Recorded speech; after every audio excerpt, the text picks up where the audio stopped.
남유다 왕국은 북이스라엘 왕국이 하나님에 대한 불순종과 우상을 숭배함으로 인해 멸망하였음을 보고도 여전히 회개하지 않았습니다. 하나님은 북이스라엘 왕국에게도 남유다 왕국에게도 무조건적인 구원과 심판의 경고를 통하여 거듭 회개의 기회를 주셨으나 북이스라엘 왕국도 남유다 왕국도 회개하지 않고 계속해서 파멸의 길을 걸었습니다. 오늘 본문의 말씀을 기점으로 우리가 알다시피 북이스라엘의 왕국은 이미 패망하였고 이제 남유다 왕국이 패망할 차례입니다. 그런데 이 패망의 역사 속에서 다시 말해 하나님의 확정된 심판의 상황 속에서 하나님의 백성이 회개하고 돌아오기만 한다면 그들의 죄악이 얼마나 크던 그보다 더 큰 하나님의 은혜로 하나님의 백성이 분명하게 보호를 받게 된다는 것을 요시야 왕정 시대를 통해서 우리는 볼 수가 있습니다. 22장 말씀을 통해서 요시야 왕이 율법책을 발견하고 말씀 앞에서 회개하였음을 우리는 볼 수 있었습니다. 그리하여 그가 한 일은 이스라엘의 왕 중에 전무후무하게 완벽한 종교 개혁을 일으켰다라는 것입니다. 여러분은 구약 성경을 통해서 얼마나 많은 우상들에 대해서 알고 계십니까? 또 얼마나 들으셨습니까? 요시야 왕 시대에 여러분이 알고 있는 모든 우상, 이 당시까지 만행했던 모든 우상이 요시야 왕의 종교개혁 때 다 제거가 되었습니다. 이스라엘이 남과 북으로 갈라질 때 북이스라엘의 왕이었던 여로보암은 정치적인 목적으로 인해서 송아지 우상을 세우게 되었습니다. 첫 단추가 잘못 꿰어졌죠.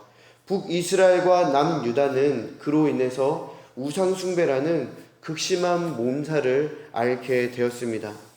게다가 여로보암이 세운 이 금송아지 우상은 역대 왕들도 쉽게 없앨 수 없었습니다. 왜냐하면 거기에는 종교적이고 또 정치적인 모든 의미가 담겨져 있었기 때문에 쉽게 건들 수 없었습니다. 그런데 요시야 왕은 그 어려운 일을 해냅니다. 북이스라엘의 송아지 우상까지 깨끗하게 제거하고 맙니다. 이 말은 곧 남유다 왕국에서 일어난 종교개혁이 위로 올라가서 북이스라엘까지 확대가 되어 일어났다는 것을 의미합니다. 북이스라엘이야 이미 사라지고 없어졌지만 종교개혁이라는 것은 이스라엘 전체에 통해서 지금 이루어졌다는 것을 우리에게 보여주고 있는 것입니다. 실로 대단한 일이 이 요시야 왕을 통해서 일어난 것이죠. 우리는 요시야 왕이 일으킨 종교개혁을 통해 이 아침 깊이 묵상할 것이 있음을 발견하게 됩니다. 여러분, 요시야 왕이 종교개혁을 일으킬 수 있었던 그 원동력이 무엇입니까? 그리고 이 종교개혁이 확산되어지고 또 퍼지게 된 그 이유가 무엇이라고 생각하십니까? 열왕기하 22장부터 오늘의 본문의 말씀을 읽어보면 그에 대한 답은 바로 하나님의 말씀이라는 것을 우리는 확인할 수가 있습니다. 여러분 잘 생각해 보십시오. 요시야 왕이 가슴을 찢고 회개하고 온 백성과 나라의 회개의 필요성을 느끼게 된 것은 발견된 율법책 곧 하나님의 말씀으로 임함입니다. 요시야 왕은 하나님의 말씀을 통해서 하나님께 순종하고 하나님께 돌이키는 자에게 은혜를 베푸신다라는 것을 깨닫게 됩니다. 그래서 그가 종교개혁을 일으키기 전에 제일 먼저 한 것은 전국에 있는 장로들과 제사장 또 선지자 백성을 모아서 시온산 여호와의 전에 올라가 그 율법의 말씀을 읽어 듣게 한 것입니다. 요시야 왕은 알고 있었습니다. 살아계신 하나님의 말씀이 온전히 중심에 새겨질 때에 역사가 일어난다는 것을 그는 알고 있었습니다. 그래서 요시야 왕은 말씀 속에서 발견한 하나님의 영광을 모든 사람과 나누게 된 것입니다. 종교개혁은 특별한 계획이나 프로그램 또는 조직을 완벽하게 갖추었기 때문에 진행된 것이 아니라 살아계신 하나님의 말씀이 먼저 선포되어졌고 하나님의 살아계신 말씀으로 인해서 확산되어진 것을 우리는 어제와 또 오늘의 본문을 말씀을 통해서 확연하게 볼 수가 있는 것입니다. 요시야 왕은 단 위에서 언약의 말씀을 읽고 나서 하나님께 그 말씀대로 순종하되 마음과 성품과 또 힘을 다해 뜻을 다해 언약을 세우겠다라고 또 이렇게 선포합니다. 그리고 모든 백성이 이 언약에 순종하고 동참하게 됩니다. 언약이 갱신된 후에 감격적인 회복과 부흥의 시간이 온 이스라엘 백성에게 허락되고 또 찾아오게 됩니다. 하나님의 심판으로 말미암은 패망의 역사 속에서 지금 남유다 왕국은 기쁨의 잔치가 벌어지고 있는 것입니다. 하나님의 징계를 받게 되는 현실에서 이 이스라엘 백성들은, 남유다 왕국 사람들은 고통과 슬픔이 아니라, 괴로움과 무기력함이 아니라 환희와 기쁨이 넘쳐 흐르게 되는 것입니다. 살아계신 하나님의 말씀으로 무장된 백성들이 함께 하는데 요시야 왕의 종교개혁은 백성들의 눈치를 볼 필요가 전혀 없었지요. 그렇기 때문에 그 어렵다라는 여로보암 왕이 만든 송아지 우상까지 제거할 수 있게 된 것입니다. 사랑하는 여러분, 하나님의 말씀이 요시야 왕의 마음을 흔들었고 회개하게 하였으며 한 지도자의 영향력이 개인에서뿐만이 아니라 국가적으로 확대되어 하나님의 심판이 요시야 왕 때 잠시 멈춰지고 오히려 부흥의 시기를 맞게 된 것을 우리는 오늘의 본문의 말씀을 통해서 볼 수 있었습니다. 오늘 아침 우리에게 중요한 것은 바로 이 살아계신 하나님의 말씀입니다. 그 말씀이 우리의 마음에서 역사할 때 우리 개인과 또 우리의 삶의 기쁨과 환희가 넘치고 하나님의 역사하심을 제대로 감지할 수 있게 되는 것입니다. 그런데 살아계신 하나님의 말씀이 중요합니다 라고만 한다면 우리는 더욱더 막막해지고 막연해질 것입니다. 그 살아계신 하나님의 말씀이 내 안에서 살아 계시기 위해서 내 마음과 인생을 역사해 주기 위한 방법이 아직 소개되지 않았기 때문입니다.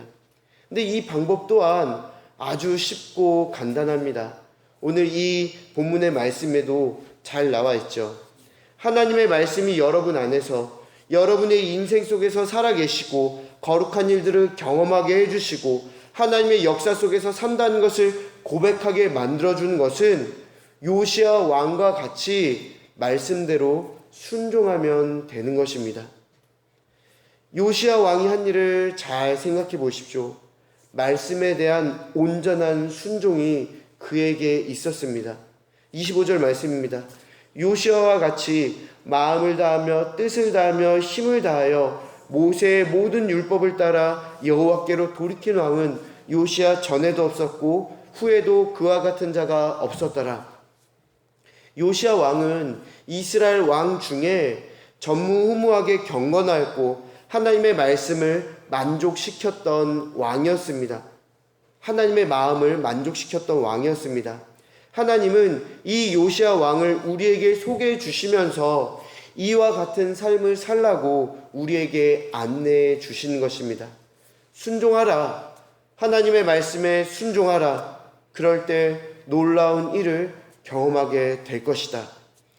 사랑하는 여러분, 요즘 시대에는 다양한 번역의 성경도 많이 있고 많은 목회자들의 설교를 팟캐스트나 영상을 통해서 쉽게 접할 수가 있습니다. 그런데 참으로 아이러니한 것은 그럼에도 불구하고 세상은 많은 변화가 없고 오히려 더 악해져 가고 있다는 것을 우리는 느낀다는 것입니다. 심지어 믿는 자들까지 신앙과 믿음의 믿음을 중심을 잡지 못하고 쉬이 흔들린다는 것입니다. 개개인이 너무 똑똑해서 그런 것 같습니다. 그리고 너무나도 잘나서 그런 것 같습니다. 그러니 하나님의 말씀에 순종하기를 다짐하며 하나님의 뜻에 따라 살기보다는 자신의 지식과 지혜를 의지하며 살아가는 것이 아닐까라는 생각을 하게 됩니다. 그런데 그러한 모습은 자기 중심적인 모습이지, 자기 중심적인 삶이지, 하나님이 내 삶의 주인 되는 그 삶이라고 우리는 말할 수가 없습니다. 여기 앉아 계신 여러분들은 어떻습니까? 하나님이 주인 되시는 삶, 하나님의 말씀에 순종하며 따르는 삶을 살고 계십니까? 아니면 내가 주인이며 왕인 자기 중심적인 삶을 살고 계십니까? 요시야 왕과 그 백성이 받은 은혜를 한번 생각해 보십시오. 하나님의 말씀에 순종하였고 하나님을 주인으로 삼아 살았더니 그 국가에 내려진 심판이 철회되지는 않았으나 잠깐 중단되어 부흥과 회복의 은혜를 그들은 경험하게 되었습니다. 패망의 길, 패망의 역사 속에서도 그들은 하나님의 은혜를 경험하게 된 것입니다. 이것이 바로 사랑과 공의의 하나님이십니다. 여기 계신 여러분들도 하나님의 말씀에 순종하며 살아간다면, 하나님의 뜻에 따라 그 뜻에 맞춰 살아가신다면 하나님께서는 여러분의 믿음과 신앙뿐만이 아니라 여러분의 인생과 여러분이 살아가고 있는 역사와 시간 속에서 기쁨과 환희의 은혜를 누릴 수 있게 해 주실 것입니다. 마음을 다해, 뜻을 다해, 힘을 다해 하나님의 말씀을 사랑하고 순종하십시오. 곧 하나님을 사랑하고 하나님께 순종하며 하나님을 전심으로 의지하십시오. 그럴 때에 하나님이 베푸시는 부흥이 비단 믿음에 대한 부분만이 아니라 우리의 인생도 부흥시켜 주실 것을 저는 믿습니다. 그리고 여러분의 인생과 여러분의 믿음과 신앙과 여러분의 가정과 여러분의 직장 생활과 또 사회생활과 여러분의 관계 속에서, 만나는 모든 관계 속에서 여러분의 삶 전반적인 부분에서 하나님의 은혜가 더욱더 큰 부흥을 일으켜 주실 것을 믿습니다. 오늘 또 하나님을 주인 삼는 여러분, 하나님의 말씀에 순종하며 하나님의 말씀에 더욱더 귀 기울이며 하나님의 뜻에 따라 살겠다라고 다짐하는 여러분들에게 하나님의 은혜가 충만히 임하기를 축원하고 소망합니다. 기도하시겠습니다. 은혜와 사랑이 많으신 하나님, 우리 삶을 우리의 주인이 되지 않게 하여 주시옵소서. 우리의 삶을 오직 주님만이 우리의 주인이 되게 하여 주시고 오직 주님의 말씀에 따라 순종하며 그 뜻에 따라 살아가는 저희들 되길 원합니다. 그렇게 우리는 성공한 삶을 살고 싶습니다. 하나님, 하나님과 동행하며 하나님을 기쁘시게 해드리는 삶이야말로 우리의 인생 가운데, 믿는 자들의 인생 가운데 큰 기쁨과 성공과 부흥을 맛볼 수 있게 해준다는 것을 오늘 말씀을 통해서 알았습니다. 하나님, 우리가 이 아침 기도할 때 우리가 정말로 다른 것들을 바라본 것이 아니라 우리의 지혜를 짜내어 하나님께 의뢰하는 것이 아니라 하나님의 말씀에 빗대어 또 하나님의 말씀을 따라 기도하며 그렇게 살아가기를 힘쓰며 원하는 저희들 될 수 있도록 인도해 주시고, 그렇게 기도하며 그렇게 우리의 삶을 또한 하나님 앞에 인도함 받는 저희들 될 수 있도록 은혜를 베풀어 주시옵소서. 우리의 모든 삶이 주인 되신 하나님을 온전히 순종하며 따라가겠노라 고백하는 우리의 영광 가운데 있는 삶 되기를 간절히 바라오며 은혜 사랑이 많으신 살아계신 예수 그리스도의 이름으로 감사하며 기도드리옵나이다. 아멘.